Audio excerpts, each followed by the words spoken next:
Okay, hi everybody. It's Todd here, and I've got a review on the hardware for the Dell Studio 14. If you're like me and you've been looking at the Studio 14 and you try to find any kind of information on it, it's very difficult.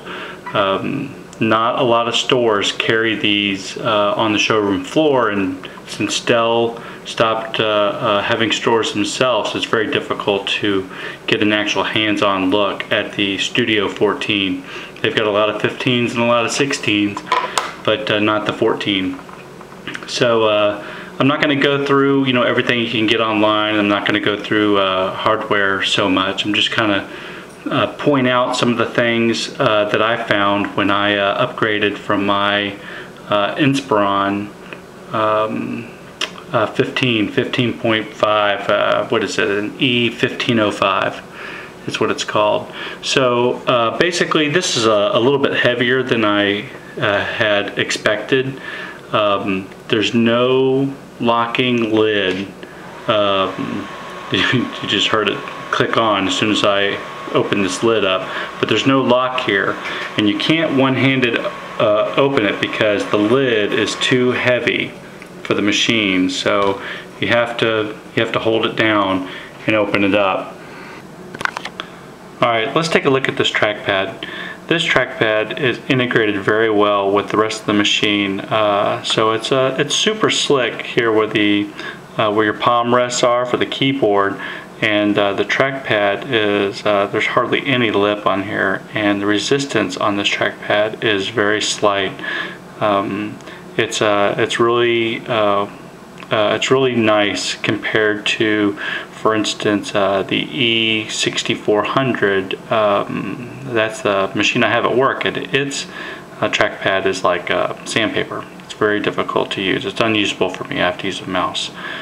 But when you compare it to another model, for instance, let me move this out of the way here and bring in my old Inspiron 1505. Move it over here. So this trackpad is very smooth, but look at that. Look how proud that the rest of the case is compared to this this trackpad. So this was nice because I can look, or I don't have to look. I can be typing and I can move straight down here to the mouse and use it. I know what my parameters are when I'm using this. But with the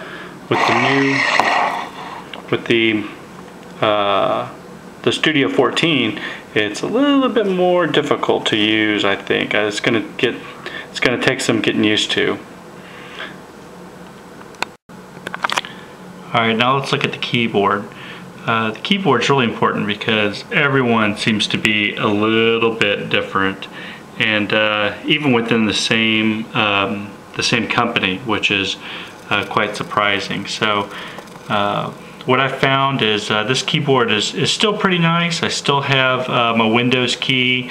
I still have my my right click key, but something that I don't particularly like are these arrow keys, how tightly they are put in with all the other keys. If we go back to the my old 14 or 1505, you have these two dead spots here, so I can easily find these without having to look.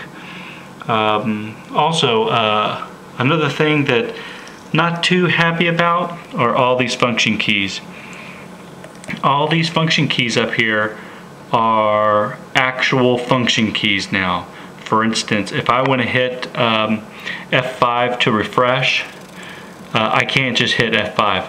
I have to hit function F5, because now the primary function for F5 is actually the contrast, or the brightness up and then brightness down for F4, and so on. So if I want to quickly edit the name to F2, nope, can't do it. Got to do function F2. If I want to quickly go to the address bar, can't do it with F6. Got to do a function F6.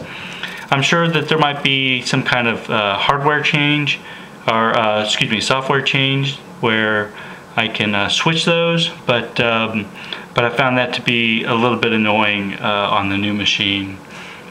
Another bit of annoyance is, although I like it, I like the eject button that's right here, because if you've looked at this, you can tell that the disc is a slot, so there's no buttons here. But as soon as I got this machine, I put a new hard drive in, and I loaded up Windows 7 Professional instead of the cheaper version that came with this model, and that button didn't work right away. It didn't work right out of the box. I have to load a driver for it, so that was a little annoying.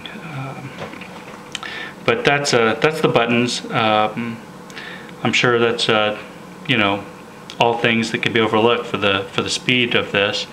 Now I did put an i7 in this machine, and I was going back and forth whether I wanted the i7 or the i5, and I was thinking, well, this is going to be a portable machine. I don't want the i7 because of all the heat issues, and it really wasn't a cost issue. It was more the heat and the power that it takes. The i5 was a little less power hungry, and it didn't get as hot. So I did what anyone else would do, and I took the hard drive out and I replaced it with a SSD, the Intel X25M, and that is a smoking drive. That drive goes so fast, but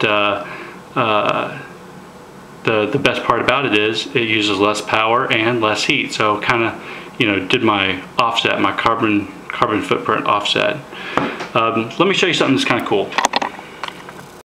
Okay, this is kind of cool.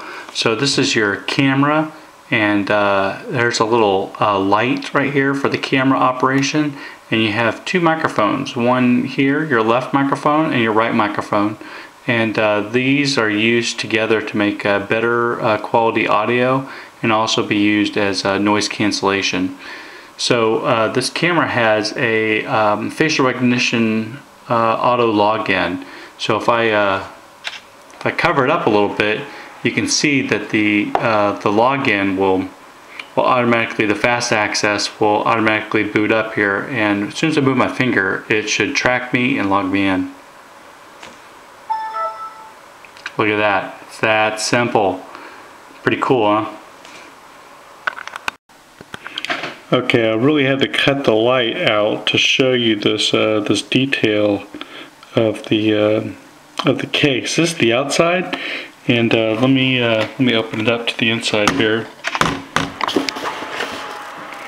You see the inside has the same detail, and it's even carried over onto the trackpad. So that's kind of a neat detail. Some of the details I wish they had paid attention more to were, let me get my camera with me, were details like the fit and finish here on this this piece.